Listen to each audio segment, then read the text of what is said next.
दादांचा अपघात झाला नाही तर त्यांच्याबरोबर घातपात झालाय, अशा अनेक चर्चा सोशल मीडियावरती होत आहेत. काही मोजकीच लोक असतात जी वेगवेगळं तर्क लावायला हुशार असतात. विमानाचा अपघात का झाला हे सर्वांनाच माहिती आहे आणि सर्वांनी ऐकलेलं आहे. सकाळी 8:45ची वेळ होती. हवेमध्ये धुके होते आणि समोरचा रनवे क्लिअर दिसत नव्हता. रनवे क्लिअर न दिसल्यामुळे पायलटचा अंदाज चुकला आणि हा अपघात घडलाय.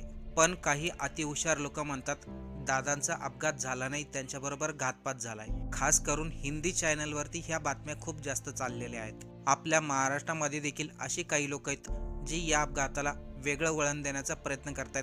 जो माणूस आपल्यामधून निघून गेला, जाण्याच्या शेवटी देखील त्या माणसाने हे दाखवून दिलं अजितदादा हे खरंच कामाचे माणूस होते. ज्या ठिकाणी त्यांचा अपघात झाला त्या विमानात ते कामच करत होते. अपघाताच्या ठिकाणी अनेक फायली, अनेक कागद लोकांना दिसली.